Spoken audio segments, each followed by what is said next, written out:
Radhika Gupta, the CEO of Edelweiss Asset Management, is the only female head of any mutual fund company in India. It's a very interesting story. She studied at top American universities, then worked at McKinsey as a consultant, then found her groove and started up her own asset management company in India with two co founders. Then she got acquired by Edelweiss and then started working her way up all over again. A year later, after the acquisition, she was scheduled for her performance review, like any other employee in a company. So she was called into a room by her manager and told, that I am god awfully immature, emotionally immature. Like emotional maturity is one of the things that's going to hold you back. I was in tears in my first performance review when I was getting feedback. I was trembling and I was in tears. I had to run out of it. we were talking about her transition from a business owner to an employee. Being a business owner is hard, but hey, you don't have peers or performance reviews, she says. It was an adjustment for sure. And this feedback, you might call it criticism, was definitely harsh. But was it fair, No, but I tell called you what, for, you or was have to it separate perhaps the critic and the biased? criticism. I asked her. And I have learned to take aside the criticism and look at the intent, जैसे नियत कहते हैं, of the person. Radhika looked at the intent, the person, and the circumstance. And as she goes on to explain later in this episode, this was some of the most important feedback she ever got. She says it played a big part in getting her from that 1 year performance review to being the CEO. And then she tells us how. Welcome to episode 26 of First Principles. Our guest for this episode, Radhika Gupta, describes Edelweiss, or any other mutual company for that matter, as a company that solves financial problems for customers. Simple. Going into anything else, she says, is way too complicated. Edelweiss operates in a crowded market with nearly 50 players, and it's surrounded by giants, rivals much larger than itself. But that also gives it the space to take risks and bets that larger rivals might not. That's how Edelweiss pulled in Bharat Bonds into their armour, which shot up their assets massively. In the space of a few years, it went from being number 30 odd in the mutual fund rankings to number 13. As CEO, Radhika is a big fan of keeping things simple and effective. She has a straightforward way of dealing with workplace politics, a one step way to shut down mansplaining, a very simple approach in trying to understand her consumers, and an even easier but brilliant way of organizing her favorite poetry, excerpts, and stories. In this episode, we talk about what is the problem that Edelweiss is trying to solve. How does Radhika define success? How does Radhika use an inner scorecard to not just evaluate herself but to also guide her? How does she deal with criticism and manage to separate constructive criticism from targeted bias? Why she doesn't believe in work life balance? Why Radhika has a third category of priorities after personal and professional? And finally, her advice for young professional women. As you will hear, we've been changing the style and questions of First Principles in Season 2. Please do rate us or email us to let us know how we're doing. Let's start.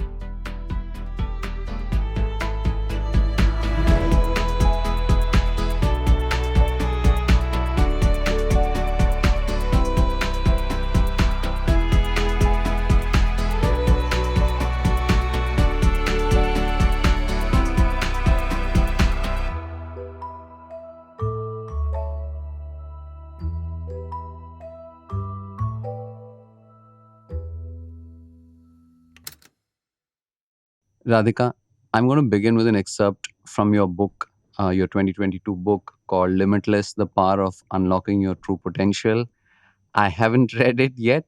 I'm going to read it fully. I've only read excerpts, and I promise you I'm going to send you feedback and notes on it. Good.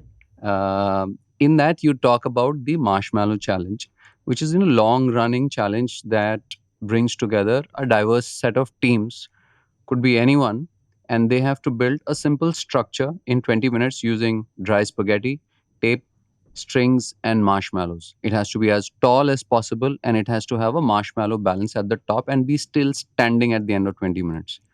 You say that the teams that consistently win it over the years are kindergarten kids, and the teams that constantly fail over time, the worst teams, so to speak, are MBA graduates. What is it that you see in the marshmallow test? I wrote that example because it's a powerful example. Also, because I am the daughter of a kindergarten teacher, and that's less well known. But I think the example tells you so much about team building. I think teams that work together are finally about trust, because if you look at each individual when they come into work, they come in their happy best self, ready to give their best, ready to kill it at work. And yet, there is so much that weighs each of us down: insecurity, complexity, what will the other person think? And that's what you get when you see a bunch of MBAs. There's all this power management and dynamics and politics that you start managing. Kids don't manage politics. Um, and as I said, I got this example because every day when I would come home, I would share stories of my office with my mother, and my mother would share stories of her kindergarten kids with me, where a kid would go up to another kid and say, I don't like you, or I took your eraser because you stole my pencil. And that level of openness and transparency is amazing. And I think that truly is what makes a great and effective team. So, that I think is the biggest thing that I took away from it. The second thing I took away, which is has been a lot more applicable to what I do, is that you don't need to be the big pedigreed MBA. You can have that childlike attitude. You can be a bunch of misfits and come together and build a really tall tower. You don't need to be the conventional set of people. The thing, I mean, as a parent, I say this as well, and with children, is that people, grown ups, just haven't told them yet that there are things that you can't do. Like, for instance, about the example that you said, that you're not supposed to go and tell another child this, or this is the correct way to complete this challenge. So kids essentially just go and do things without constantly thinking about this is the right way or this is the wrong way, etc. They're raw, they're organic, uh, they're their natural selves. And I think when all of us are there's a lot of talk these days about authenticity. When all of us are our authentic selves, that's a very powerful thing to bring to the workplace or to life. My next question is, how do you apply that lesson at Edelweiss? How do I apply that lesson at Edelweiss? The marshmallow test. The marshmallow test. If you ask me, one of the greatest assets that we've had in this organization, it's very conventional to say team, uh, but it's truly been that. And we haven't had the easiest journey because we are operating in an industry which is largely backed by large players, and some very large players also entering, bank back, big names, etc. And we were a little bit of an upstart who nobody cared about. I say that there are a lot of star kids in the world, and we were the unknown newcomer, sort of making the debut, not even a celebrity newcomer, couldn't hire anybody, etc. And we went through a little bit of a difficult run with our parent in 18 and 19 when the NBFC crisis happened. But the team has stuck through. And I can't believe the team has stuck through because we paid a lot of money, or that we paid much more than everybody else did. I think the team has stuck through because this is a good place to work. This is a place where you can behave a little bit like a kindergartner. Uh, this is a place that I truly believe is very apolitical. In fact, I keep telling my head of HR, the one thing I'm very proud about is there is no politic. There just are no sense of politics here. Sorry, I want to interrupt you there, and I apologize for that, because you said something very important, which is everyone says that our workplace does not have politics. And a question that I have for you is that what have you done or what are you willing to do to ensure that? Because Creating a workplace that has no politics isn't just about saying we will not tolerate politics. It is about when you spot something which is politics, you do something to stamp it out or to disincentivize it. So, what do you do? I think one single thing, which is when you spot it, when you see issues, you address them openly. I can't tell you the number of times I have had conversations and brought two people into a room, almost like my mother and her kindergartners, and said, I know you guys don't like each other. I know you have an issue with each other. Can we talk about it and please sort it out? I know there is an issue. Let me sort it out. And the number, I almost say I run an HR academy here. The number of times I've told a person, I know you don't like these things about this person, but there are these four, five things about this person. And gradually, what has happened is openness is built into the culture. So nobody is a perfect person, including me. But we have learned to accept each other for our strengths and for our problems and manage around problems. Family में क्या होता है? When you have a family, you don't break families, right? And each person has their own eccentricities. But we learned that when Papa is in a bad mood, I won't deal with him this way. And when he's in a good mood, I'll get things done. So we've learned to manage around each other. So, there's a contradiction in what you say between the Indian family and this attitude to work. I mean, what you're saying, which is essentially bringing two people who have issues with each other into a room, verbalizing exactly what the issue is not the way Indian families operate. You talked about papa's in a bad mood. We never say that in public. We never, right?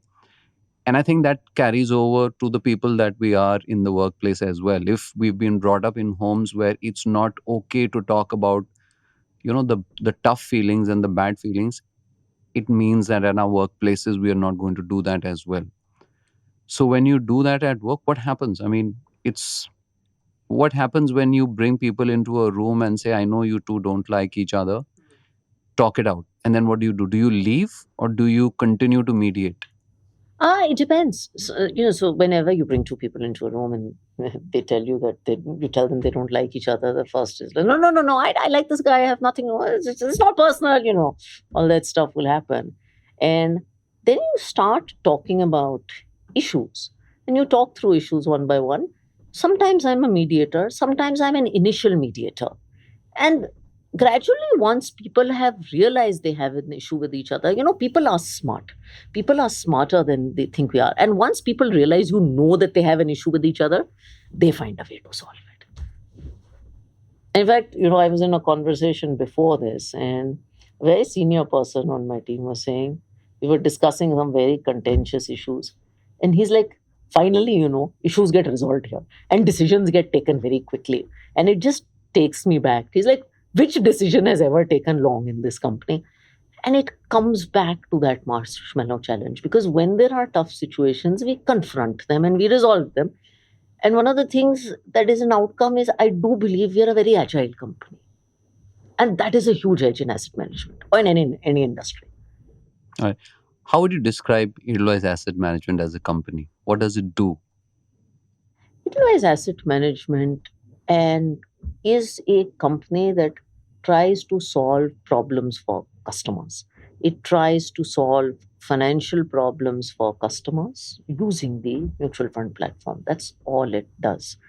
Uh, it's very easy to talk about any industry in its jargon, especially money management. God, it can sound so complicated. I mean, reality is no human wakes up today thinking, I'm going to buy a large cap fund. Do I buy an active fund or a passive fund? People wake up thinking, how am I going to buy that dream house? How am I going to send my child to a better school than I did? How am I going to plan for something else? Am I financially secure for my next generation? People have financial problems. Money is a tool to solve problems and live a better life. And that is what we help you do.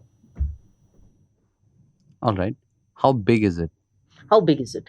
So we manage today 1.12 lakh, 1.1 lakh crores in assets under management.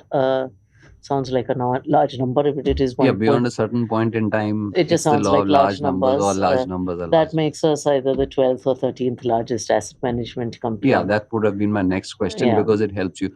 So I understand there's about 40 odd players in the almost close to 50 odd players. This industry is expanded, um, managing a total of 45 lakh crores of assets. So that's where we are one.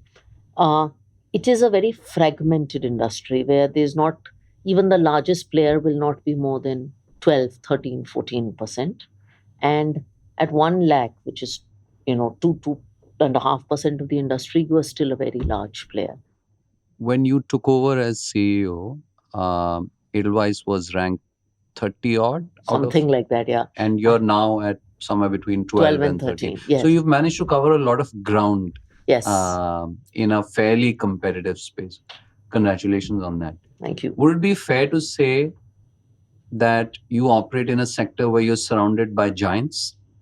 Yes, you are surrounded by giants. And when we entered the space, I think that was a bigger phenomena. So the narrative that I got told and others who started at that time was, there's no hope for you in the business because the industry is consolidating. These words, the industry is consolidating, ring in my head from 16 and 2016 and 17. And if I can be frank, it's also an industry that's a little bit uh, that has a little bit of a cost system. So if you are large, you get all the exposure, you get all the media, you know all the distribution. Nobody really likes a small AMC CEO. This is something a distributor told me in my first 3 months. It's like, if you're a CEO of a small AMC, nobody wants to meet you, nobody likes you. So that's what it was. I have to say, 6 years later, it has changed a little bit. More people are entering the industry. There's a lot more buzz and excitement about, oh, this one's going to start and that one's going to start. What changed? I would like to at least take a tad bit of credit for it. But a few years ago, a prominent publication wrote this article about how the fact is new players are making it in this industry. Um, there's someone like us who went from 6,000 to whatever, 6,000 crores to 1.1.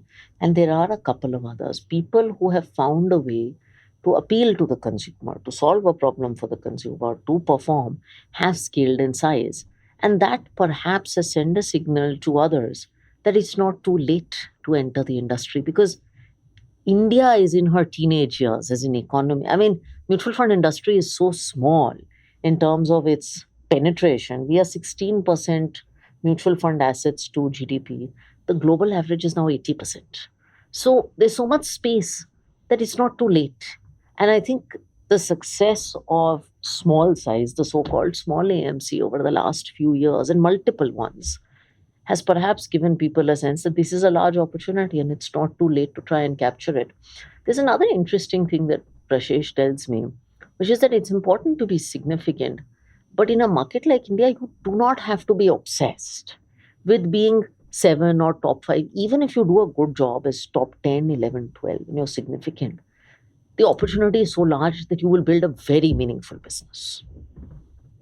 I think this is a construct that exists not just in industry but also in careers, where a lot of people don't do things because they feel that I cannot be number one or number two at it, and in the process they let go of the opportunity to be really good at it, enjoy something, and possibly, like, make a career out of it. I see this I want to ask you a question about the market. How do you, as Radhika, see the market differently than others? What is the market that you see before you, in which you operate, which is different from how the rest of the world might see it?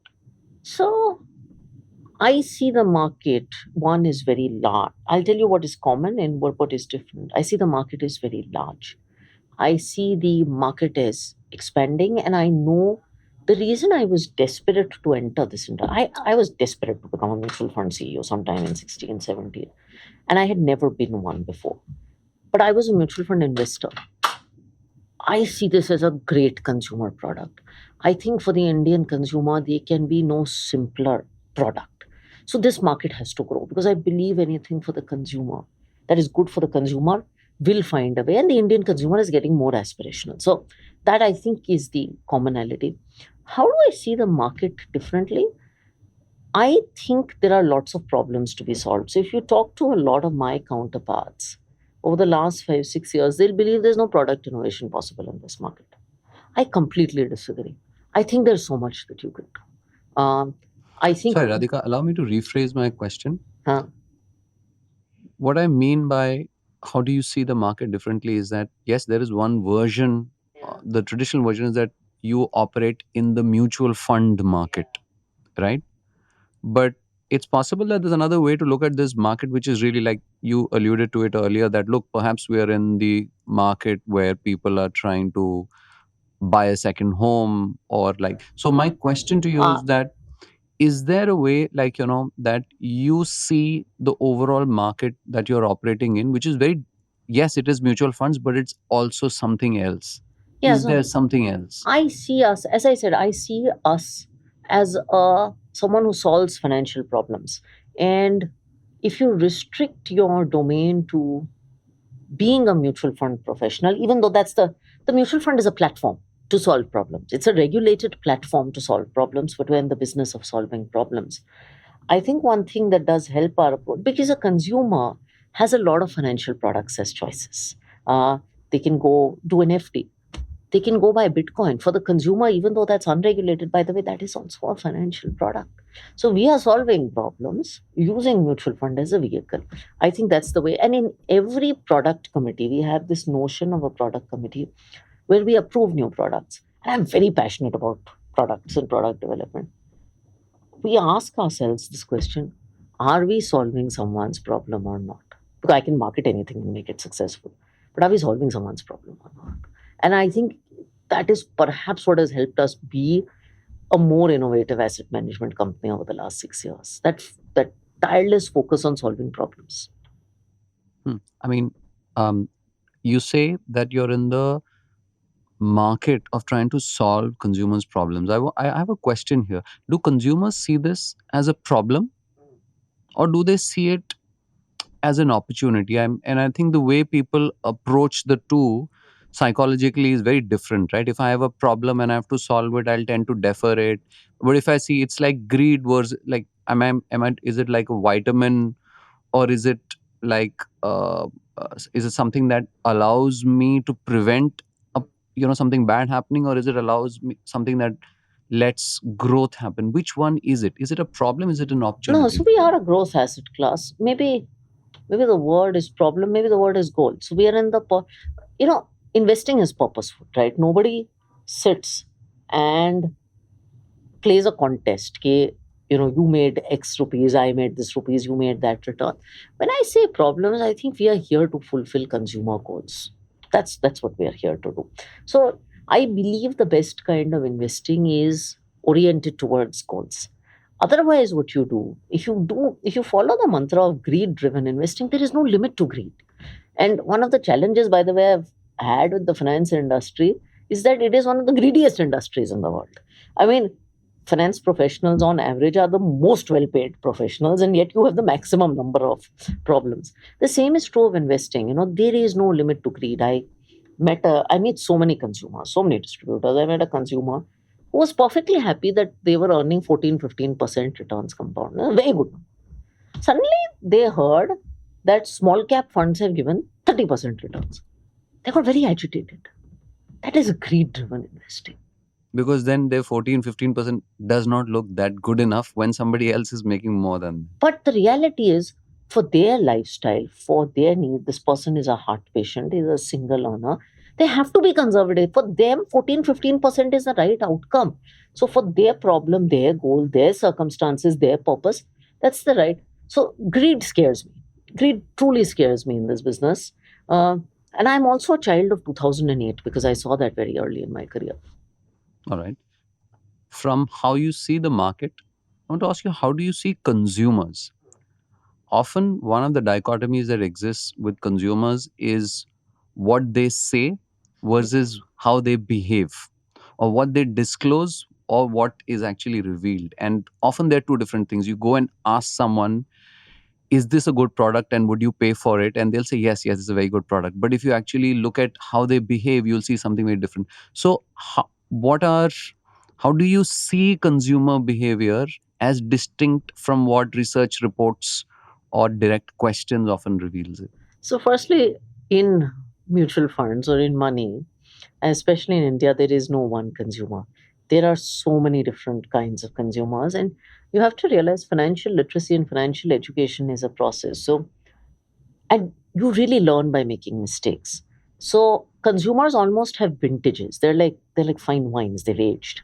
If you are a consumer who started in the 90s and saw a couple of corrections, hopefully you become a slightly more mature consumer. If you are a consumer who started equity investing in 2021 in COVID, and you've hardly seen a correction, you are a different kind of consumer. So there is no uh, average consumer. I think consumers go through aging. Um, but there are commonalities. I think you said there is a difference between what consumers say and do. In no industry, perhaps, is that more common than asset management. So we all think we have tremendous risk appetite when the market is good. Uh, I can take risk, because I want to see the numbers. But the real test of risk appetite is actually when things go wrong. It's like the real test of character as a leader is when things go wrong. The real test of a family bond is when there is a crisis in the family. The real test of your risk appetite is also when things go wrong.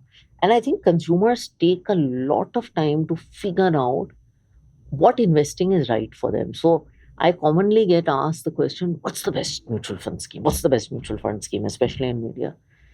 The real answer is you should be asking what's the best mutual fund scheme for me. And that for me it's a process of discovery for the consumer. It's not as easy as perhaps buying lipstick and realizing in front of a mirror, this shade looks good on me and that shade doesn't look good on me. That answer is a lot quicker than this is right for me and that is not right for me. Now, this thing of, on one hand, we want to understand what's truly a good product for me. But I would also say a lot of people are not willing to invest the time themselves to figure that out. And I would also say, I mean, if you look at like the broader Indian population, they're also hesitant to pay someone else for that expertise. Okay, I'm not willing to spend my time. I'll pay someone else so that they can tell me. But the reality often is that neither do we invest the time ourselves to figure this out, nor are we willing to pay someone else to figure that out. As a result of which, the products that we end up buying may not be what you said, the best for me. What's the structural solution to this from a mutual fund point of view? So everything you said is right. And I often ask myself this question that if we don't Google medical advice, or we at least ask the right people questions for the most part. I mean, you Google a headache, but you don't Google a knee surgery. Then why don't we do that with financial advice? If we are not hesitant to pay our lawyer, and if we're not hesitant to pay, our doctor, then why are we hesitant to pay a financial advisor? Uh, because I believe money is as serious a business as these two things. And the problem has, I will come to the solution. The problem has become increasingly worse because financial advice, courtesy the world of influencers and social media, is so easily available and it's impossible to and it's free. And so it's become impossible to distinguish what is good advice and what is bad advice. And the other problem with financial advice is its effectiveness and efficacy of medicine or surgery is found out in a month, 2 months, 3 months. Financial advice, the value of it is found out over years. You don't even know if the person you're taking advice from, is it good or is it bad? And sometimes, despite their best intent, someone may tell you invest in a conservative product, but you'll see the market go up like my small cap friend 30% and be like, hey, what did that advisor tell me? So I think the answers are a lot more gray. When we started in this business, we started this campaign called Advice Zaruri Hai, which we put a lot of energy into. And The real solution, and I keep telling regulators this, government this, is that we have to popularize the notion of financial advice. That financial literacy, for instance, in the context of women, we said beti padhao, beti bachao, all of that. But we now have to make our beti financially literate also. We have to make our consumer financially literate. So a lot more work needs to happen on getting yourself financially educated and then how to choose someone to financially educate you. And this has to be structural. So this thing of advice zaruri hai or advice is important. From a consumer point of view, are you seeing that shift happen where more people are comfortable soliciting, valuing, and paying for advice in some form? Is that change happening? So if you look at the numbers today, and we did this study on our own data, uh, for a large part of the retail population, I'm not talking about the ultra high net worth, people are actually investing in mutual funds through distributors or financial advisors. Uh, the whole domain of I'm going to do it myself is largely restricted to a select set of people on Twitter, as I call them. 80% of the market is still skewed towards mutual fund distributors and financial advisors. It needs to grow. Of course, in that there are good apples and bad apples, but for the large part, I believe hand holding helps. This is an interesting fact. On our own data, we checked whether this whole statement on financial advice being valuable is actually a fact. What's the evidence here? And we found that people who invested directly, if you look at their holding periods with us, they were significantly shorter than people who had assistance or intermediation. And in equities, really, the long game is the right game. I mean, hanging out long enough is what is going to create wealth. So there's also evidence that using advice is good for the consumer for the large part. Before I move on from this topic, I want to come back to incentives and advice. There are multiple long running trends in this space of who do you incentivize and who do you disincentivize. For instance, if I pay an advisor, like, is that advisor potentially like asking me to buy stuff because they earn a commission there? So therefore, let's do away with commissions there and move commissions elsewhere. So there's a lot of regulatory activity which is happening there. There's a lot of consumer activity. In your mind, what are some of the good things and that have happened around incentivizing good advice in your industry over the last maybe like 5 years or so, So I or even think closer? I think the good thing that has happened is multiple models exist. There is now a regulated model where you don't pay the mutual fund distributor anything, but they earn from the asset management company, and they are very clearly a distributor. There's also an RIA model that exists where you take a fee. So That's a both registered investment advisor. registered investment advisor. So there, the RIA is not earning anything from the mutual fund company. They're investing in the direct plan, which is the non distribution class of a mutual fund. And so both options exist. Both business models exist for the person, the intermediary, both business models exist for the consumer. I think the other good thing that has happened, which people don't give enough credit for, is the level of disclosure. So, if you are an RIA, there's a certain set of rules that you need to follow. If you are a mutual fund distributor and you're selling to a consumer, everything that you're charging to the consumer or you're earning is disclosed. So, I think the level of transparency is incredible. Now, again, when I buy makeup, the pool of what it costs the manufacturer and what I'm paying the retailer and what everyone's margins in this are not disclosed to anybody. They're disclosed here. And so the consumer has a choice. I do believe, and this is a little bit of a controversial thing to say or not, I don't know, that too much hullabaloo is made around the cost of financial advice. I think Indian mutual fund products are some of the cheapest in the world, and I can give you countless stories and examples to illustrate this point. And when we spend, and I run also India's cheapest mutual fund, which is Bharat Bond. When we spend too much time focusing on the fee, we almost do a disservice. Now, let me give you one example.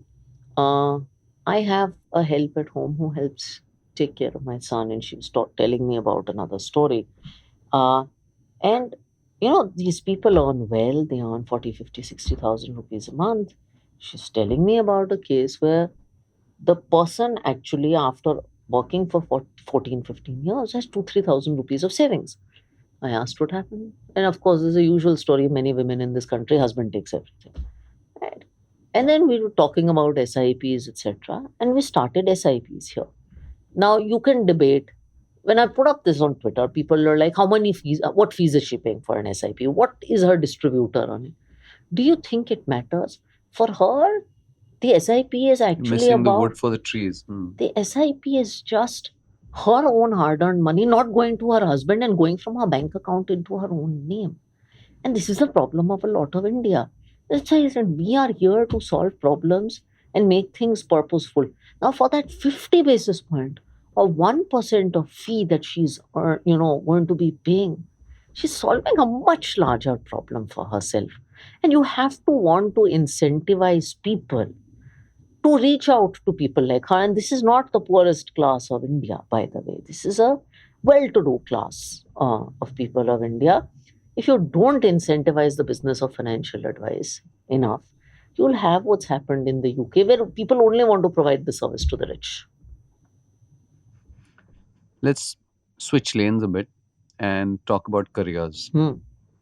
Again, some of the things that you said, I don't relate to the concept of work life balance. Hmm. I love my job. Yeah. I have the best job in the world.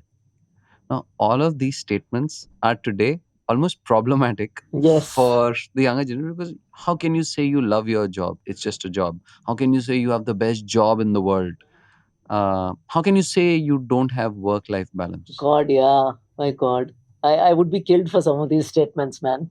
I want you to talk about your career ladder. How did you get here? How did you get to a place where you're comfortable and confident enough to know and to be able to say, I love my job. This is the best job in the world. I don't like work life balance, because you're happy in what you do. What was your career ladder like that got you here? Could you take us back? Yeah. So, firstly, like many kids of my generation, I didn't grow up knowing what I wanted. In fact, I grew up in a background that was entirely civil services and government. So nobody had worked in corporate India. In fact, when I went to college and I went to Wharton Business School, etc., I was lucky enough to get financial help. Classmates of mine were like, I'm going to do consulting, I'm going to do investment banking. For me, I didn't know these things. This was all private sector for me. So the words in our house were, we knew about the difference between IAS and IFS and ICS and PCS, but we didn't know consulting versus banking versus tech. That's the background I came up with. So I had no plans. I was a good student who did business and engineering because that is what good students do. I mean, that is really it. So I just did it for that. And my initial 5, 6 years of my career were at least 3, 4 years of my career were a process of experimentation. I did tech for 2 years as an intern at Microsoft. I had a tech degree. Then I was like, this is too techy for me. So, like Goldilocks, I decided to do consulting. And I was at McKinsey for the analyst program. Then I was like, this is too high level for me. I want to How go long were you at McKinsey? 18 months Got it. analyst program. So, tech is too techy. This is too high level. Then someone gave me an opportunity in asset management, an alumni of the program was going, I had worked at, or I had gone to school at. And it was a role at a quant firm. So, quant, the good thing was it combined some tech. So, my tech engineering was not useless. And it had some business. So, I said, okay, both my degrees are getting justice. Let me try this. That is how I landed in asset management. All this time, my parents had no clue. They were like, all three careers are paying you a lot of money. You're earning more than your father is earning at the peak of his career. So that was my kind of experimentation. I've been in asset management since then. So I've been an asset management professional. So in the first 2, 3 years of flitting around, after that, I've been an asset management professional. Um, I did 3, 4 years at my hedge fund in the US. I saw 2008, got promoted, and then In 2009, decided to come back to India. I promise you on a lark. Uh, in retrospect, it's probably the. Were you married then? I was married. I was married a year ago. I only Before. asked this because you My and husband was a Nalin. co-founder, yeah. So we decided to come back with a third co-founder. Uh, Completely on a lark. I have never lived in India because my father was a diplomat. Uh, my husband had lived in India. The other co-founder had lived in India. Neither of us had worked in India. What was the trigger? See, they were subconscious triggers. If you look at an Indian's perspective abroad, between 2003 and 7, India had this tremendous bull market. BRICS was being talked about. I feel it was the time India was emerging in some way. The other thought was that you can't start a financial services business as a foreign national in the US. It's a very over penetrated market in India. So it was literally like chalo aake India kuch karte hain. That's how we did it. And you also have a little bit of arrogance of youth that I am doing something in the US that doesn't exist in India. I have all these big ideas, I have these great credentials. People will give me money. That was the trigger for which I moved So the back. trigger was to come back to India and start something on your own. Yes. That was Forefront Capital. That was Forefront Capital. And that What was 2000. Forefront Capital? So Forefront Capital wanted to do non-traditional investing. It started out as a quant investing boutique. I think it was about 10 years ahead of its time. And started out on the license called the PMS license, which is a high net worth investment license. Incidentally, karma is a funny thing. When I was looking at SEBI regulations then, I wanted to be a mutual fund because even then we were like, God, it's all mutual fund. Then we saw the net worth and capital requirements for mutual funds and decided, okay, this is not doable. We'll do a PMS. So in some way, I joke, I've been wanting to run a mutual fund since 2009. I got the chance to do it in 17. And that's why. I mean, this is the second or third time you're saying that you've been wanting to do. What has been drawing you to mutual funds for years? Or the joy of managing public money, the joy of providing a solution not to the rich Indian but to every Indian, a democratic investment product. That's the what's if I were to ask you to kind of reflect, where is that joy coming from? Why does that give you so much joy? I've reflected on this question. It's taken many years to find this answer, and it's perhaps related to your question on why I think I have one of the better jobs on earth or the best job on earth or whatever you call it. I think for me over time, the definition of success, which is very individual to everybody, has become impact. Um, how many lives through my work can I impact? Because money matters, but beyond a point of time, a certain amount of money matters, and more than that, it doesn't matter. Impact is very important to me.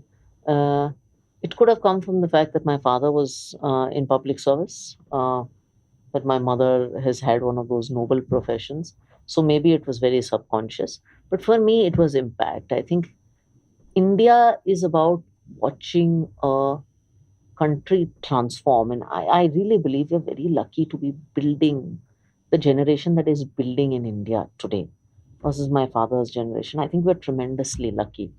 So here, I want to do work that has a large scale impact. It matters to me.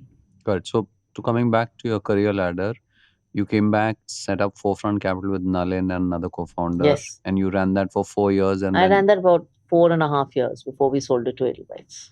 so that's your next transition. You've now gone from a founder, co-founder, to now acquired, but an employee of a much larger organization. What was the transition like?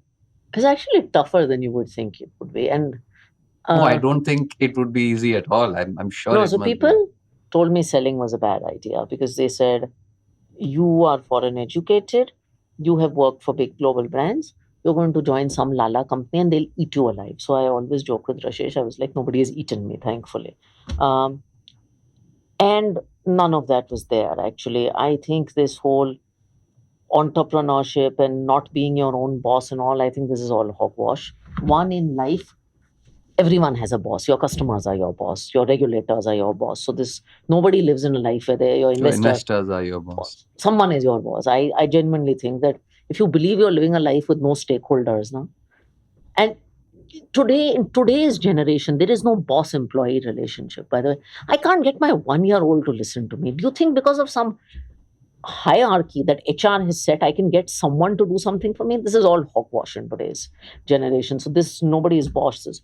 But I struggled with it because reality is I had been an entrepreneur for 5 years. You don't have performance reviews, you don't have peers, you don't have any of that, right? And I think I mentioned this in my book, but I think being a young entrepreneur in India had made me very agitated. It's not an easy thing to do, right? Entrepreneurship is hard. It's hard in an industry like financial services, which is very age conscious. And, it's a young woman also. So I was like aggressive out there.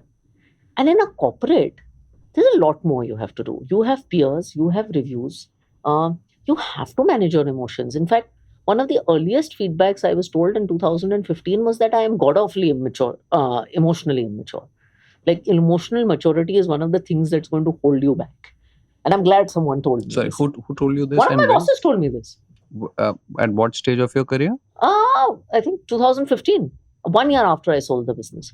I was in tears in my first performance review when I was getting feedback. I was trembling and I was in tears. I had to run out of it. I would get angry with people. I would write signs on my desk saying, Radhika, don't blow up. It just came out of a feeling of entrepreneurship, a financial struggle that you go through as an entrepreneur. I mean, very few people talk about this, but you live on Wall Street, you're making a certain amount of money after roughing it out in college. You move back to India, and I know I come from a lot of privilege, and you're living in this tiny house and slumming it out or struggling it out. I don't know what the words are, especially when your classmates are all working industrialist kids. It sucks. It Or affects you. those of them who chose to stay back at McKinsey. Yeah, or And those. like, Well, see, you don't care about those guys in the US because in the US, regardless of who your father is, all of us lead the same lives, right? We're all taking the New York subway. We're all meeting at the same places for dinner. We're all working 18 hours at Goldman Sachs or McKinsey or wherever. There's no sense of inequality. When you come back to India, you start to feel that inequality and it hits you hard. So all of this had built up in me, and that's why I became what I did. Uh, and so my first year or two was very difficult settling down, and not difficult for business. Business was doing really well. It was growing, etc., etc. It took me time to find my feet here. and then your next transition was to CEO in 2017. My next transition was in to CEO, and most people have. I was reading a book where most CEOs have a story of what got them there, some big project, some moment, etc. I had mine. Edelweiss was a small mutual fund house. The group had not focused on mutual funds. We had a license. And one day they decided to buy JP Morgan Asset Management. I didn't know about that. When the deal was crystallized, I was called in to run the merger. Um, I had always been saying, I want more, I want more, I need to do more, I need to do more. And that is one thing, by the way, I recommend everyone should just vocalize the fact that you have certain amount of ambition. And I think a day before the merger was Especially women. especially women, we just don't do it enough. And we know we don't do it enough. The tragedy is we know we don't do it enough.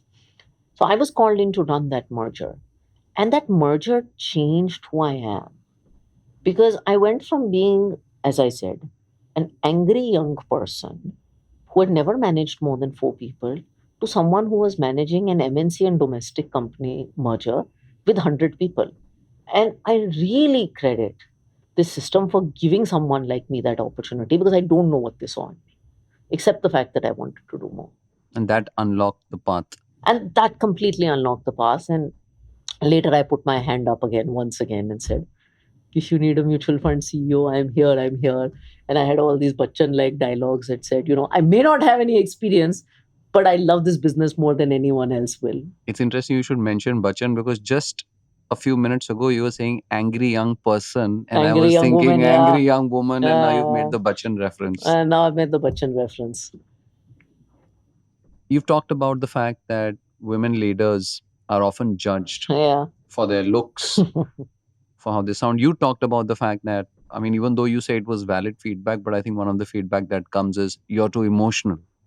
Whereas the fact, I mean, it remains that women have higher EQ as leaders as well. A And man like, you know, swears on the floor and no one will say anything, but a woman cries and suddenly she's emotionally immature. in fact, one of the things on this podcast that I've been always been conscious of is that when I'm speaking with women leaders, I understand that a woman leader who's speaking on a podcast and says something funny, flippant, etc., will be judged for it much more harshly than a male leader who does the same. So this is very much a reality. What's your mantra for, or what's your advice for other women leaders and professionals to not get consumed and overcome by this? This exists. There's no denying it. Option one, have a thick skin, and thick skin is only built over time. I am the most sensitive person on earth. As a child, I would tear up the drop of a hat. Uh, I won't say I'm thick skinned, but I am significantly more thick skinned. The second is, at least in my position, I've started to call it out because I know. So, a few days ago, I had given my opinion on some topic, I don't even remember. And someone, yeah, I had written something about Nadi in a sari and, women being judged for their looks, and the whole ISRO thing happened and Chandrayaan happened. And I said, the modern Indian woman is in a sari and sari doesn't mean behenji. And I was trolled by some people. That's fine. Someone decided that they're not going to just criticize my opinion. They said Radhika Gupta's opinions are as twisted as her squinted eyes. Then I call this stuff out because you can't do that. And I actually wrote, I was like, in my head, I think I look very nice. And the reason I write things like this is because women are judged for their looks. So I think it's important to call out. I call out incidences of bias. When I was pregnant, I did this many times. I call out incidences where I'm judged and I confront it. It's the same kindergarten thing that we started the podcast with. If you stole my pencil, I'm entitled to ask you why I did it, why you did it. That's great advice. The things that you said about developing a thick skin or being confident enough to call out something that happens over time, right? Like it takes you a certain number of years to evolve there. I'd like to take you back to that conversation that you had with the boss that left you in tears. At that point, now on reflection, you're saying that that was good because it allowed you to understand how you needed to evolve. But at that point in time, you potentially had two paths in front of you. One of the paths that could have been taken was that this was inappropriate, this was targeting me, and I need to do something about it. The other one that you seem to have chosen, is that, like, I mean, there was validity as well, right? What's your advice for, I think, women leaders and professionals early on in their career when they get adverse advice like this? Because it can be hard to get a sense of, was this valid critical feedback, or was this, like, for instance, I couldn't figure out if you were being given feedback about your emotional regulation as because you were a woman, or because you truly needed that feedback. I mean, as a layperson, I couldn't make out. So how do you reflect on that incident today? Think about if your mother gave you the same feedback, would you feel bad about it? Separate the critic and Our the parents never give us good advice when it comes to profession, and they never truly open with us. The no, goes but back to the I tell original you, point. you have to separate the critic and the criticism.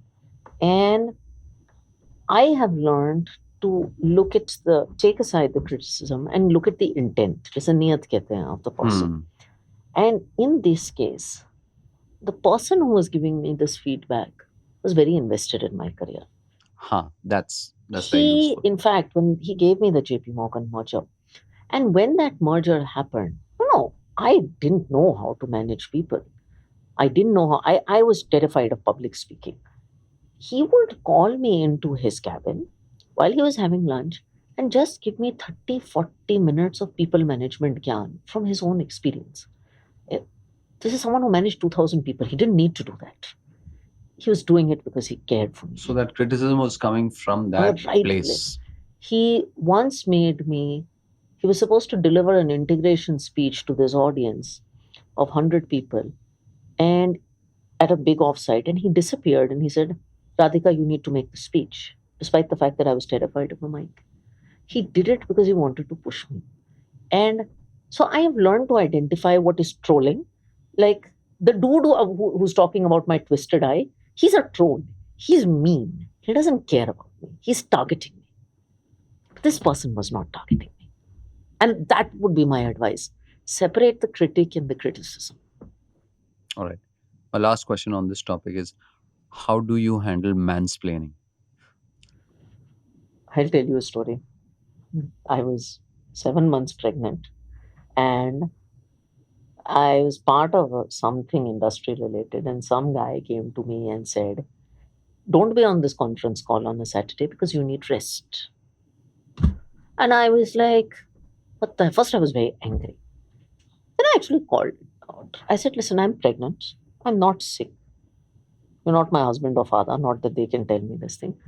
And if I need medical help, support, or rest, I will take it. And incidentally, by the way, a pregnant woman can answer the phone. Please add me back on this conference call. That's how I handle it. I want to talk about, like, so you've said, again, I love change. In fact, I thrive in chaos. Um, I get the sense that you as a leader are are driven by conflict, chaos, confusion, disruption, etc. You seem to be more of a wartime CEO than that, for that notion of the peacetime versus wartime CEO. Uh, do you see yourself that way? And do you imagine what if things were peaceful and if things were calm? Would you be the same person that you are? I've never reflected on that, but if I had to, I think a certain amount of disruption, a certain amount of chaos, confusion, I don't like. I think I'm very clear headed. What's the difference? Sorry, I mean, you said chaos. You said I don't like confusion. To you, what's the difference between chaos and confusion? Because to a layperson, they couldn't sound like synonyms. Disruption, chaos are external factors to me. They are things that happen outside your industry. Confusion is, I don't know where I'm going. I don't know my business. Confusion is internal. And the last, I want to be very clear. In fact, I believe internally, your operating model should be simple, clear, communicated well, so that you can handle the chaos and disruption of the outside world. That's the framework that I operate in. Internally, things, internal politics, internal poor org structures, once they are there, they weigh you down. They're again like your MBA politics, they weigh you down. You will not be able to build a marshmallow tower because the reality is in all industries, there is external disruption, and asset management in an industry as regulated as asset management and as dynamic as capital markets, you cannot live without disruption, and the market disrupts itself. So I like that. That's the So, kind of so yeah, person I so I am. get that now. I mean, please correct me if I'm wrong. Your operating model is internal clarity and conviction in the face of external chaos, disruption, odds, constraints, etc. So, if I allow me to rephrase my question now, right? What if it's internal clarity versus external calm? Have you ever imagined yourself in such a situation Have I ever imagined myself in a where situation of, things externally are also perfectly calm and you know, relaxed I've and never had one. I wouldn't mind it for a while. I wouldn't mind it, because I think sometimes you just need to build. I've never had that. So I keep joking that I've never thought of myself as a wartime CEO, but I've always been a startup head. I mean, I worked in AQR Capital, which was not a large established. Outside of McKinsey, I've never worked in a large established outfit. And every rumor about every time a new AMC starts in this country, I seem to be the one in the news, even though, I am not going anywhere. And I think it's because I am one of those startup. Fundamentally, without being a startup person, I have become a startup person. also because you're more outspoken and out there. And I think, Yes. again, it comes back to that point about there is a cost that women leaders pay for being Out there, outspoken yeah. and out there. You said that your motivation is your inner scorecard that helps you to build and develop other employees and the company as well. What does this mean? What do you mean that your motivation is your inner scorecard? I found that very intriguing. God, it took me so long to understand this concept. Uh, because I think in India, we live so much of our life by someone else's outer scorecard. Society क्या कहेगी? Family क्या करना चाहती है? Then in-laws in the case of whatever. There are so many outer scorecards that at some point you sit in your life and you're like, I've made all these people happy. Have I made myself happy? Um, Campus schoolmates क्या कहेंगे? I mean, I call it in my book the Sharma ji ka beta phenomenon that we all. And I discovered, and an inner scorecard is not something that if you discovered it at 21, fantastic. But it's not something I discovered at 21 because as you start working, you realize what gives you happiness and what matters and what doesn't. Um, and that's how you carve your own definition of success. I talked about impact. For me, a second part of the inner scorecard is operating freedom. It's so important. It's so important. The ability to work in a place with trust, without constraints, without having to ask every time you're doing something, it's very important. Figuring this out gives you a tremendous sense of clarity. When you want to take a decision about a job change, about a life change, you just have to go back to your inner scorecard. When did you develop your inner scorecard? And what is it broadly like? Can you give us the contours of that? I think I figured this out about 3, 4 years ago. Um, and my definitions of success are in my inner scorecard. Which I talked about this, I talked about impact, I talked about freedom, I talked about respect, um, what I will not do and what doesn't matter to me is in my inner scorecard. So being the highest paid CEO in the country does not matter to me. Being paid well matters. What compromises I'm willing to make, because life is also about finding a balance. Those are the things that are in my inner scorecard. It's not a very complex, long document, but it's a certain mental clarity. What triggered it? Was it self reflection? Was it any a retreat, coaching, mentoring, um, like So I don't have an answer. I think one trigger for me that was very large personally was a talk I did in 18, which was the girl with a broken neck. It was a transition from lack of confidence to self confidence almost overnight. And after that, a lot of awareness, reflection started. that unlocking moment that was I think I count it as powerful an incident that happened to me as becoming a CEO or as going to Wharton. and that's where I think your point advice about owning your story comes about. So what I seem to be hearing is that like that moment is when That you moment taught truly me that started owning that your story, moment and taught that me about owning my story, and I have never looked back since then.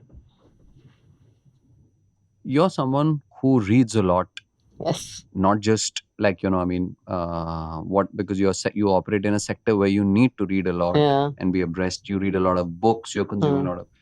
What's your method or system for reading, consuming, cataloging, and creating knowledge as well? Because you write as well. I You've do. written a I book. do. You've written articles, etc. So is there uh, a grand plan or a system that you have? They're micro plans, but I'll tell you some of the things I do. I do read a lot. I don't read. The funny thing is, for someone who's written a non-fiction book and who's in the finance industry, I don't read a lot of non-fiction at all. In fact, I read literature most of the time. So I will read foreign literature and I read a lot of poetry. Kudos to you, because there's a lot of people, me included, who've now read so much of non-fiction that we find it hard, even though we want to read fiction, because that's where the true creativity I comes can from. only skim nonfiction. So someone gave me a nonfiction book yesterday, and I'm a very fast reader. I'm really fast. I skim nonfiction and then I write down the points, and I'm done with. I mean, I can read a 200-page nonfiction book in 2 hours and be done with it, and I think get the Because more. there's so much of filler There's as so well. much Yeah. filler content. Fiction I love, poetry I love. I grew up not learning Hindi because my dad was abroad and I don't know how to read it well. I learned my Hindi through Bollywood and poetry. And so I listen to a ton of poetry in Hindi and English. I, by the way, use it a lot in my speeches and communication. So I love poetry. I Sorry, how? So you're listening to point. podcasts. No, I mean, how does listening to a piece of poetry go from you listen to it to at some point emerging? Is it emerging from your own brain, or do you catalog it somewhere and then do you have a system? Again, I come back to that question. That's so no one's ever asked me this. I'll tell you a secret. I use my phone aggressively and I have these notes. And I have one note called poetry collection. And I'll write down pieces of poetry I like, and it's there. And then when I'm speaking somewhere, I'll use it. I also memorize poetry. I have a good memory. Even when I go to also acquiring knowledge outside of books, so I'll write examples from books and notes. So I have another section called book examples. I'll go to events. So in the early days, there were a lot of Edelweiss events where Rashesh spoke, and he gives some phenomenal examples of India. And I would be sitting there and writing notes of some example he's given, and many others that I've listened to. And I have a section here called examples. And I start cataloging them. And in my presentations, those examples come in. And then later I confessed to him. I was like, that example you gave in that SL meet, I've been using it here, here, here. It's been really popular. That's how it should work. When you find an interesting nugget of knowledge, you should Yeah. copy it and reuse And it doesn't it. have to only be from books, it can be from, like, I picked up this beautiful poem that Amitabh Bachchan recited on KBC after Chandrayaan. I did a little bit of adaptation for our own industry and I just recited it in Odisha because I had catalogued that poem. So I catalog a lot of these things on my phone. And my husband says that when Radhika has to speak, it's like bhelpuri being made. She's got all these thoughts and examples and ideas and catalogs, and she just mixes them into something. My book was written the same way. I just had references and literature and examples and everything. So if you read my book, you'll realize there's Bollywood and there's literature and there's the cat in the hat and all kinds of. It's all influences that I've had that I've catalogued. Are you a big fan of feedback loops? Yes. How can you, I mean, are there important feedback loops for you at work, outside, like, that you rely on to improve? So many. For the business and for me. So there's your regular feedback conversations. But one of the things I like to do here, which I think has been a very simple thing, but has been so popular, is this. It's called a leadership connect with me. And I do it with every team every 6 months. And all employees are there. So if it's investor servicing, all investor servicing employees are there. And I don't speak in that.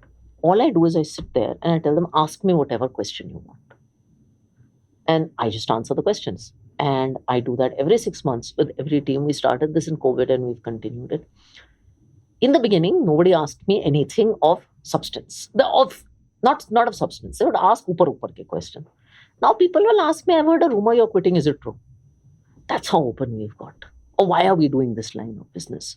It's a great feedback loop as to how people are thinking. We do the normal 360-degree feedback, NPSs. I look at that data. I do a lot of catch ups when I talk to branches with people because I travel like a ton. So lots of catch ups happen informally there. But just keeping the doors open is my best feedback loop. In fact, we are in a business where risk is very important. I told my head of risk and compliance board, I said, we can put audits, we can put policies, we can put manuals, all of that. So the best feedback that you guys will get if you just are friends with people on the ground, just make people comfortable to talk around you. Everybody knows everything. They just don't say it. How would you describe your management style? I want to say accessible and easy for the most part, but rigorous when needed. So I find that you can have a mix of empathy and aggression in business, and it's a myth that you can't. So you can be accessible, you can be talking to people, you can be out there. Like I am the easiest person to get calendars with. So I'm always available. Nobody has to set up a calendar with me. People just come in, they walk in, they talk. So that's that. But I'm Is that also, by design? yes, it is. Yes, it is. I want to be available. I want to be available and I want people to know I'm available. It actually makes for a far more apolitical organization because HR guy says it's like finally all news comes to you. Everybody knows all news comes to you. Um, but I also don't want to be over friendly, not over friendly.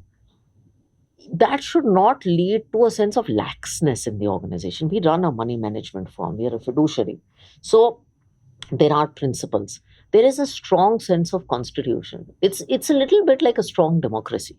You know, there is a sense of constitution, there is a sense of operating principles in how we run our money, what we will do for customers, what we will not. But within that, it's a happy democracy, a happy place to be. I mean, it should be a happy country to live in, but it should have principles and a constitution. There should not be anarchy.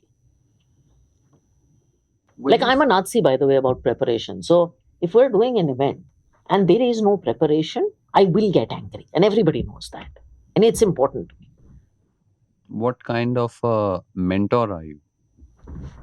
What kind of a one can always get better as a mentor, but I like to think I try. Um, One of the things we've been trying to, I have come to where I am because of one or two very exceptional bosses who never said I am going out there to mentor you, but they actually did that. And so I like to look at So you're saying the best mentoring is when it's not labeled explicitly as that mentoring. mentoring, in my view, never works because you put so much pressure on the mentor that I am going to change your life, and so much pressure on the mentee, and they have Yeah, to meet labeling a relationship almost is a always. disaster. And you put time commitment.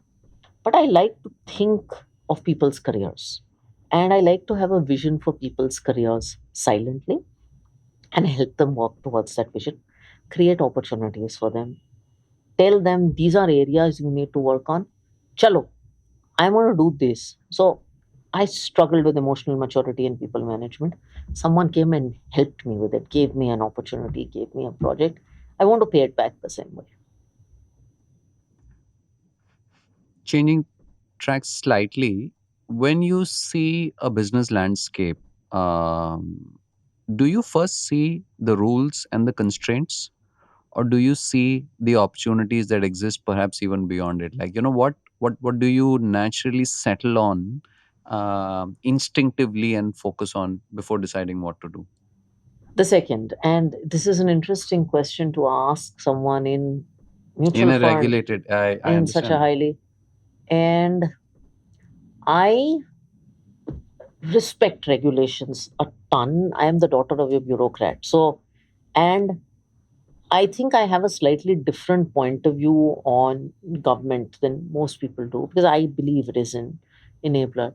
But I try to see opportunities and solutions and then work with policy to make it work. And I've had enough examples in my career where I believe that if you can put a compelling argument in front of someone, you can get policy changed to make it work. Bharat Bond being the best example. So I always like to start with a free world, apply constraints, and also know that constraints can be changed and rationalized, and they are. Great answer, Radhika. I mean, to reflect on that, as Indians, we earlier talked about families. We are largely brought up with a view of the world which is a scarcity mentality.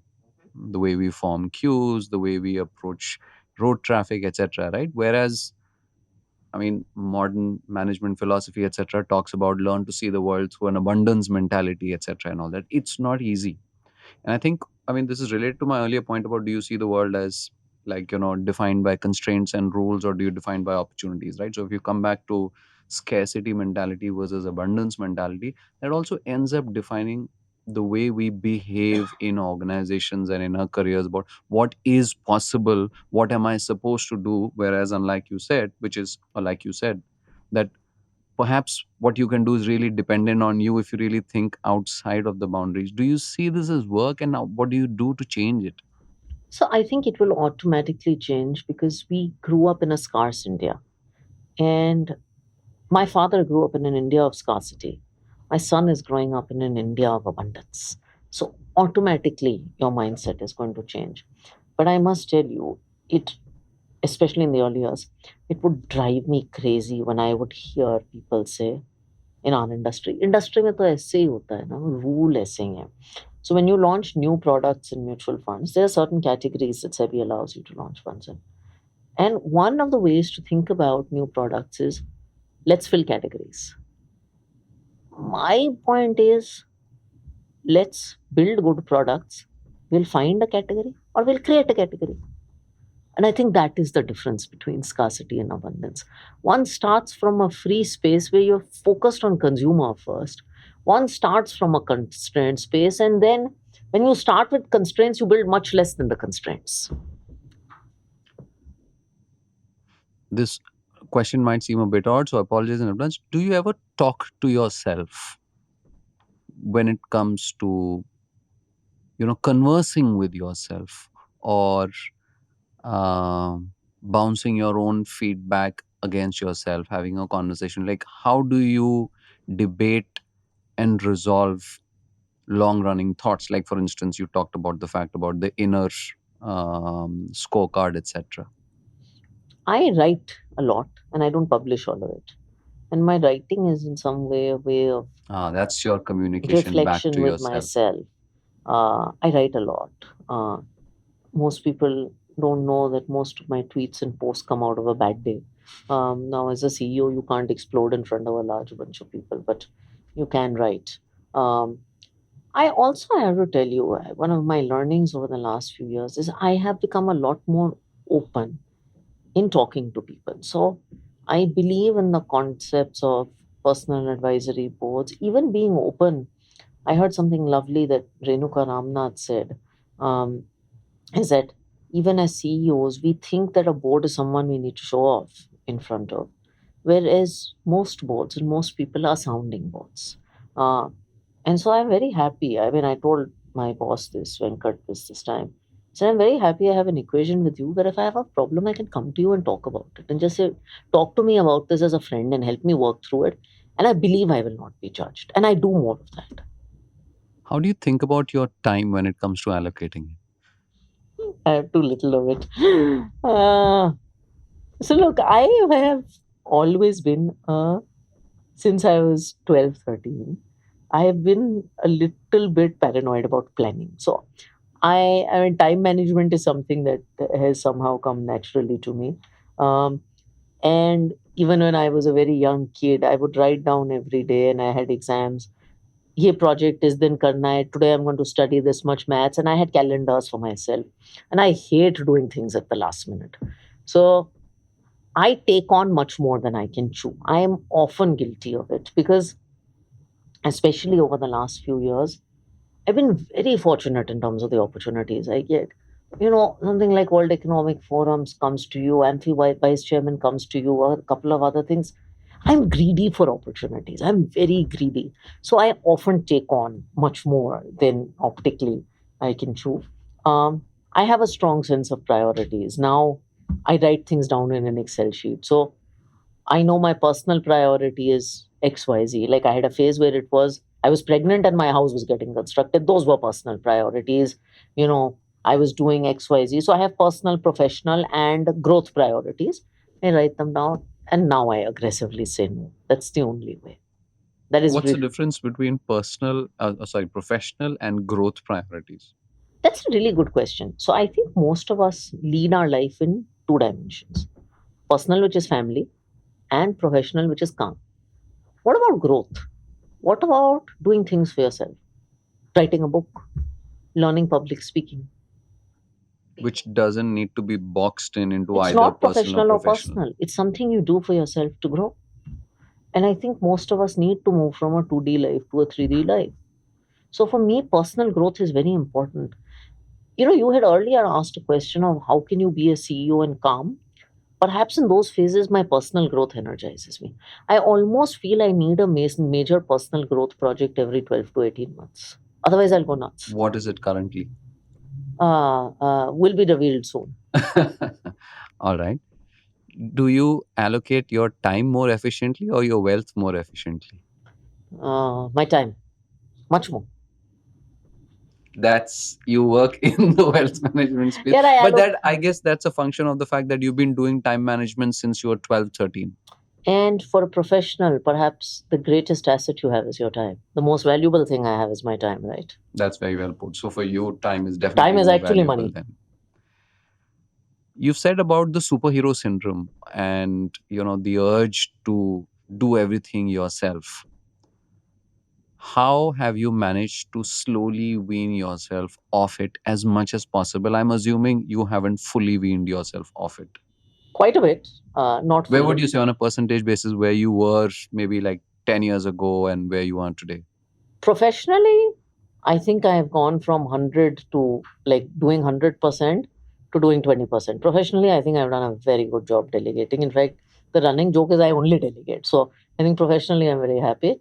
Personally, I still take a lot more load than I should. So personally, I have some work to do. How do you go from 100 to 20%? What were the unlocks that happened along the way? That delegation is, but it's just what you do, but like something internally would have had to change for you to be able to get comfortable with delegation. I think becoming a CEO honestly changed it. And people actually told me, you are taking on too much load. Why don't you share the problems? And I have learned to share the problems. The people, I think in 18, 19, when we were going through really tough times, and I was not delegating, people came to me and said, Boss Radhika, share the problem with us. And in going from 100 to 80, I realized how relieving it was. And that 80 to 20 journey has been a lot easier than the 100 to 80. Radhika, you're a parent to a almost 1.5 year old Yeah, daughter. almost 1.5 year old. So now you've got that additional, I think it's a more important responsibility or equally important responsibility as to all the other ones that you pay as well, right? How has parenting changed you as a person? I would love to give you an answer saying that parenting has drastically transformed me. No, I mean, I what is actually it? don't think it has. Um, I think the only thing is it's made me sharper about my priorities because I compare every random thing I get asked to do to the smiling face of my son. I think that's all it is. But I don't think it's made a drastic change in me. I'm certainly I'm certainly happy when I'm around my son. My team says it's a natural stress buster. I mean, toddlers giggling is a natural stress buster, but I don't have a dramatic answer for how I've changed, except my sense of priorities. Um, your husband, Nalin, is the chief investment officer at Edelweiss as On well. the alternative side, yes. Yeah. So this is very interesting because you and Nalin are spouses, of course, your parents, and you're also working together in the same organization. That's an incredible amount of, I think, commingling of Yeah, personal, there's professional quite a lives, bit, etc. yeah. How the two of you handle it and manage to find ways to kind of not, because everything that like the two of you do together in some sense is connected. It is. We were classmates also, and we worked together quite closely on projects. That's how we started dating.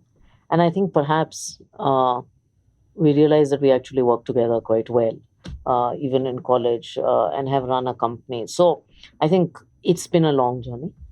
I won't say it is the easiest journey. I always tell people working with your spouse has your share of complications. Um, I think one thing that does help is that both of us have very different personal interests. We don't agree outside of food, I think. Like, he doesn't touch Hindi music, and I only listen to Hindi music. He's a very passionate marathoner. I love my poetry. So we have spaces of separation and space. And I think that's extremely important. Going back to something that we discussed earlier, I don't have the concept of work life Yeah. balance. Does that, what does it really mean when you say I don't have the concept of work life balance? I don't actively try to obsess over whether I'm living a balanced work life. आज मैंने बच्चे को कितने दिन दिए हैं versus आज मैंने काम को कितने दिन दिए हैं. I play it organically, because otherwise you will die in mom guilt. As a woman, someone will make you feel guilty about something, especially as a new mother, so someone will make you feel guilty. I enjoy my work, as I've said many times. I enjoy my time with my son. Sometimes that means that I have to travel for 10 days to the US and not see my son when he's 6 months old. But I do it without guilt. And sometimes that means that I can leave the office at 3 to go be at a Janmashtami celebration with my son in school. And I can also do that without guilt. And that is, work life doesn't need to be balanced on a day to day basis. Work life, personal growth demand different things from you at different points in time. What lets you do that? And that's not easy. Like this thing of being able to avoid guilt as a, I mean, as a young mother, as a successful CEO as well. What's your advice for other um, leaders, women or men? Because this, this, I think this guilt towards, I think there's also competitive parenting. It's probably more competitive than competitive CEOing, I'm Oh God, assuming, it's right? competitive motherhood versus competitive CEO. Like motherhood eats everything. That's right. So, I mean, how have you reached a stage where you don't see the you don't see the pressure to feel guilt? It's not about feeling guilt. There is no need to feel guilt, but it's really about you being comfortable with yourself as well. Very simple. I know I'm giving my best shot and my best human shot. And as I said, in 2018, when I gave my talk, I realized I am not superhuman. I do not need to be superhuman. I am not super mom. I am not super CEO. I need to eat. I need to sleep. I need to live a life. And I need to do all that. My When I was going for maternity leave, it's funny, when I was going to have a baby, let me not say that. My bosses and I never discussed how long I would be on maternity leave. We never had the conversation, and we never needed to. I think that's the other thing that helps. There is enough trust. I'm doing my best. They know I'm doing my best. I came back in 3 weeks. They said, "Why did you come back in 3 weeks?" I said, "Because I wanted to come back." And the transition was just seamless. The belief that you're giving it your best, and your best is not perfect. But hey, we weren't brought up as perfect children, and we were reasonably okay, no?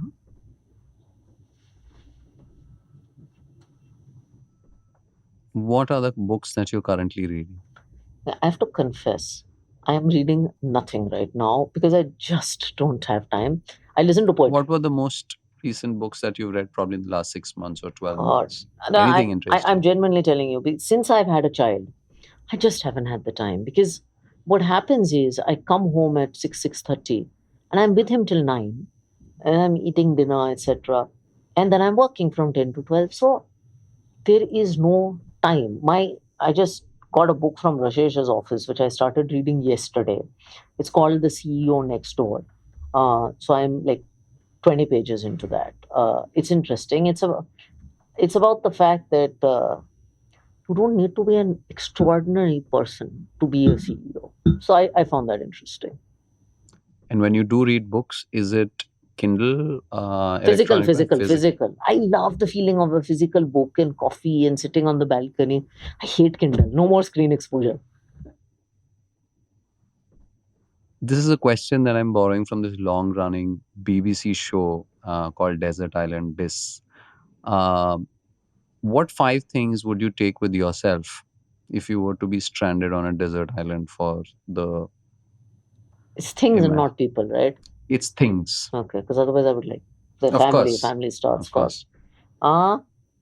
I would take a pen and paper, because I would get a chance to do a lot of writing. Uh, I enjoy cooking, so that would be some food related stuff would be nice. Some wine related stuff would be A bottle of wine, a okay. bottle of A, wine.